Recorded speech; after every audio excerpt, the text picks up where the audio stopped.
They didn't suspended Debo. I mean, my bad, Draymond, not Debo. They have suspended officially Draymond Green, and we can't sit up here and say that's a surprise. We all knew this was coming. I remember reacting live in the moment. He's done it again, and my initial impression was 25 games. You know, not necessarily. It's not the Ja Morant rule, but to me, that's the baseline to make sure you have a aggregate what do you call that, repetitive offender where they have multiple violations. To me, to actually send that message to say, look, this will not go any further. To me, it's 25 games. I think that's the barometer. I hate to call that the Ja Morant suspension, but to me, that was warranted. That was the first thing I thought of. I didn't think 5 games. I didn't think 10 games. I was at 25. Now the NBA ultimately decided to do what they did, and now they're going to go through an arbitration process. But we all knew this was coming. Arbitration process. The NBA player says this is too steep. Y'all can't find comparators. Please knock this back down. But rest assured, Draymond will be missing a few games.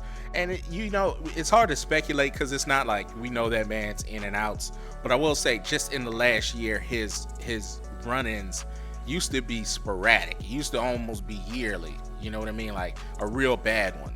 Kicking LeBron or get into a really bad fussing match with another player, pushing, shoving, getting thrown out of a game. It used to be a whole lot more space. It's never been this back to back to back like that. I mean, starting with Jordan Poole, I've never seen him hit anybody like he hit Jordan Poole. So to say he hit a teammate like that is just absolutely crazy. Now, you add in the next part of it, how that whole season, everything is off. And it does feel like, I mean, Draymond shed light on it. It was that lapse in leadership that really took them off the pathway. Fast forward to the next season, it feels like he's trying to get that edge back. He feels like, I need to do what I need to do to get this team where it needs to be.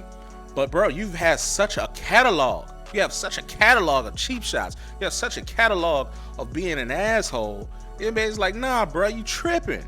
You are tripping.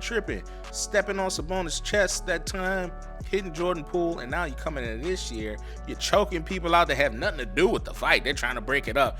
You just want to choke Rudy Gobert just to do it while all his teammates look at you, which is crazy in itself. Now you go here. I don't know why you hit that man like that. Like, I have no idea. He was tugging at your hip, and I heard his explanation saying, I was trying to sell the flop or whatever. I don't flop on the ground. I flop with my arms flailing. Okay, that's fine. But he didn't mess with you. Yeah, people tug on your hip on those kind of screens. They know you want to hit the ball. That's why they tug at you, so the rest don't call it. You can't give me that whole kind of rotation on your arms and think, oh, I wasn't going to hit that person. Bro, you're tripping. You are tripping. That's why you got the suspension you did. And him, just arguing at refs. And by the way, the refs have taken back their respect, or they're trying to. It's not just Draymond. They threw out Jokic the other day. They threw out what's his name? The guy from Boston Celtics, guy who can't dribble. Brown. They threw him out the other day, and he didn't do anything. He just said, hey, be consistent. Tech, you don't like the way you're looking at him? You out of here. They've done that with Trae Young a little bit. So I think this is the year they want the rest want to take back some of the integrity of the game from their standpoint, authority of the game. So is that compounded by all the incidents? Like, I don't know what it is. I don't know if he's trying to get his edge back.